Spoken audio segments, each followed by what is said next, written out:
Hello guys, अपने इस video में जानेंगे टाइफाइड फीवर के ट्रीटमेंट के बारे में। अगर किसी को टाइफाइड फीवर हो जाता है तब उसको कौन से इंजेक्शन लगाए जाते हैं जिससे कि ये फीवर ठीक हो जाता है।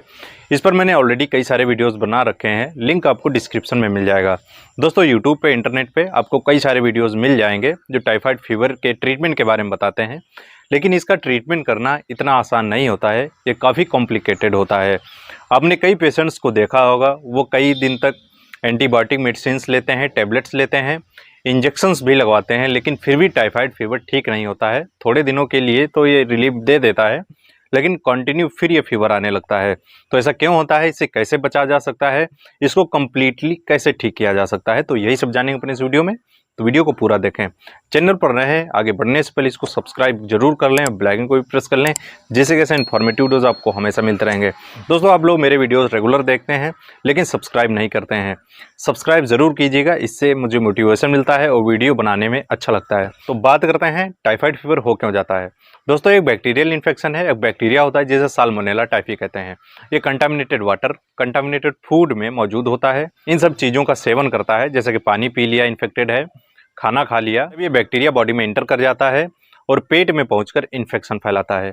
ये कई दिन तक पेट में ही रहता है, फिर आंतों में इन्फेक्शन करता है, फिर ये ब्लड स्ट्रीम में पहुंचकर पूरी बॉडी में फैल जाता है, तभी फीवर आने लगता है। इसके सिम्टम्स जो होते हैं 1 से 1.5 हफ्ते बाद पेशेंट में दिखाई देते हैं। जो लोग बाहर की चीज़ें ज़्यादा खाते हैं, तला भुना मिर्च मसाले वाली चीज़ें, या फिर जो खुले में चीज़ें होती रखी होती हैं, बाजार में होती हैं, उन पर मक्खियाँ बैठती हैं, ये चीज़ें कंटामिनेटेड हो जाती हैं। इनका सेवन करने की वजह से लोगों में फीवर फैलता है। ये ग्राम निगेटिव बैक्टीरिया है।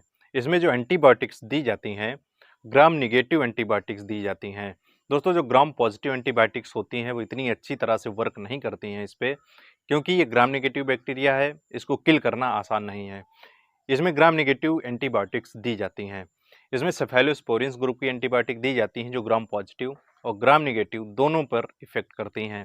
सेफेलोस्पोरिन्स के साथ में वो एंटीबायोटिक्स भी कंबाइन करनी चाहिए जो ग्राम निगेटिव बैक्टीरिया को किल कर सके। जब किसी को टाइफाइड का इन्फेक्शन हो जाता है तो पेट संबंधी समस्याएं देखने को मिलती हैं, जैसे कि नौजिया एंड वोमिटिंग, यानी मितली लगती है, उल्टी होती है, पेट में दर्द होता है, डायरियल कंडीशन हो सकती है, एसिडिटी हो सकती है, या फिर कब्ज की शिकायत हो जाती है। जिन लोगों को टाइफाइड फीवर का इन्फेक्शन ज़्यादा दिन तक हो जाता है तो उनके लीवर में, स्प्लीन में और इंटेस्टाइन्स में इन्फ्लेमेशन होने लगता है। मुंह में बिटरनेस आ जाती है, मुंह में कड़वापन रहता है, मुंह सूखने लगता है। आप जो जीभ देखेंगे उस पर लेयर जम जाती है वाइट कलर की।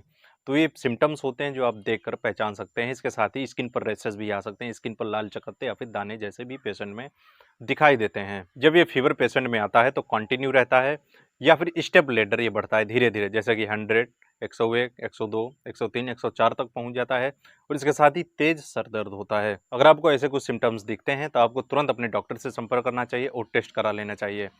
इसको पहचानने के लिए विडाल टेस्ट कराया जाता है, लेकिन विडाल टेस्ट आजकल फॉल्स पॉजिटिव भी आने लगा है। अगर किसी को टाइफाइड फीवर नहीं है और बैक्टीरिया मौजूद है तो वो पॉजिटिव आ जाता है। अगर खांसी आ रही है, कोल्ड फ्लू भी है, तब भी ये पॉजिटिव आ जाता है। लेकिन इसके साथ में आपको आईजीएम आईजीजी का टेस्ट कराना चाहिए। एलाइजा टेस्ट होता है, वो कन्फर्म बताता है कि किस तरह का टाइफाइड फीवर है। इसमें एंटीबायोटिक टैबलेट भी दी जाती है, लेकिन अपने इस वीडियो में सिर्फ इंजेक्शन की बात करेंगे। अपने इस वीडियो में जानेंगे सेप्ट्रोक्सोन इंजेक्शन के बारे में। इसको किस तरह से टाइफाइड फीवर के पेशेंट पे लगाना चाहिए। लोग गलत तरीके से इसका इस्तेमाल करते हैं, जिससे कि टाइफाइड फीवर ठीक नहीं होता है और पेशेंट रेजिस्टेंट हो जाता है। फिर उसका टाइफाइड फीवर काफ़ी दिनों तक रहता है और ठीक करना काफ़ी मुश्किल हो जाता है। सेप्ट्रोक्सोन कई ब्रांड नेम से आता है, जैसे कि मोनोसेप, सिपबैक्ट, जोन इंजेक्शन। सेप्ट्रोक्सोन ही होता है इसमें। सेफेलोस्पोरिन्स ग्रुप की एंटीबायोटिक है जो ग्राम पॉजिटिव और ग्राम निगेटिव बैक्टीरिया पर वर्क करती है। अगर कोई टाइफाइड का पेशेंट है, इसका डोज बढ़ा दिया जाता है। स्टार्टिंग के 3 दिनों तक 2 ग्राम इंजेक्शन सुबह दिया जाता है और 2 ग्राम इंजेक्शन शाम को दिया जाता है, यानी कि 4 ग्राम इंजेक्शन पर डे दिया जाता है लगातार 3 दिनों तक। उसके बाद में 1 ग्राम सुबह, 1 ग्राम शाम को अगले 4 दिनों तक दिया जाता है।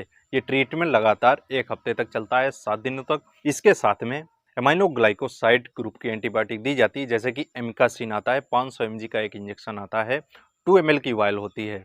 इसका इस्तेमाल सेप्ट्रोक्सोन के साथ करना चाहिए। इसको सुबह शाम पेशेंट की कंडीशन के अकॉर्डिंग लगाना चाहिए, वेट के अकॉर्डिंग लगाना चाहिए। एमिकासिन एक ग्राम नेगेटिव बैक्टीरियासाइडल है, बैक्टीरिया को पूरी तरह से किल कर देती है। अगर सेप्ट्रोक्सोन के साथ में एमिकासिन को देते हैं तो टाइफाइड फीवर का जो बैक्टीरिया होता है, साल्मोनेला बैक्टीरिया होता है, वो कम्प्लीटली खत्म हो जाता है, दोबारा टाइफाइड फीवर नहीं होता है। 7 दिनों तक ये ट्रीटमेंट देने के बाद पेशेंट को ओरल मेडिसिन दी जाती हैं, जैसे कि ऑफ्लॉक्सासिन और निडाजोल। अगर पेट से संबंधित समस्या हैं तो ये एंटीबायोटिक ही पेशेंट को देनी चाहिए।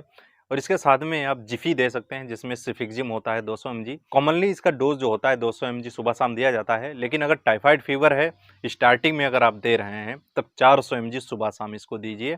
अगर इंजेक्शन लग चुके हैं 1 हफ्ते तक सेप्ट्रोक्सोन एमिकासिन, उसके बाद में आप 200 mg लगातार 1 हफ्ते तक, अगले 1 हफ्ते तक दे सकते हैं, पेशेंट को रिलीफ मिलता है। इसके साथ ही सिम्टोमेटिक ट्रीटमेंट देना चाहिए, जैसे कि वीकनेस लग रही है, खून की कमी हो गई है तो मल्टीविटामिन आयरन के सप्लीमेंट देने चाहिए। अगर फीवर आ रहा है तो पैरासीटामॉल ज़रूरत पड़ने पर देनी चाहिए। और इसके साथ ही प्रोटीन डाइट भी पेशेंट को देनी चाहिए। बाहरी चीज़ें खाना बंद कर दें, तला भुना मिर्च मसाले वाली चीज़ें बिल्कुल अवॉइड करें। कंटामिनेटेड वाटर, कंटामिनेटेड फूड, पानी उबाल कर ही पीना चाहिए। अगर पेशेंट को डिहाइड्रेशन हो गया है, पानी की कमी हो गई है, बीपी लो रहता है, तो पेशेंट को आईवी फ्लूइड्स देने चाहिए, जैसे कि डीएनएस, D5 या फिर D10। इसको पेशेंट को देने से उसके अंदर जो एनर्जी का लॉस हो गया है उसकी कमी पूरी हो जाती है, और इसके साथ ही जो डिहाइड्रेशन की प्रॉब्लम है वो भी ठीक हो जाती है, बीपी भी मेंटेन हो जाता है। तो पेशेंट को ओरल फ्लूइड्स भी साथ में देना चाहिए, जैसे कि वेजिटेबल जूस, फ्रूट जूस, और ओआरएस का जो पानी होता है, इलेक्ट्रोलाइट वाटर होता है, उसको भी देना चाहिए। तो दोस्तों आज के लिए इतना ही, मिलता है नेक्स्ट वीडियो पे। आपको समझ में आया होगा सेप्ट्रोक्सोन इंजेक्शन, टाइफाइड का इंजेक्शन जो है इसको किस तरह से दिया जाता है, तो इसके साथ में कौन से इंजेक्शन मिलाने चाहिए। अगर आप इसके बारे में और भी ज़्यादा जानकारी चाहते हैं, किसी और बीमारी के बारे में जानना चाहते हैं, किसी और मेडिसिन के बारे में जानना चाहते हैं, कमेंट करके बता सकते हैं। इंस्टाग्राम मुझे फॉलो कर सकते हैं, मैसेज कर सकते हैं, ऑनलाइन कंसल्टेशन अवेलेबल है, आप मुझसे संपर्क कर सकते हैं।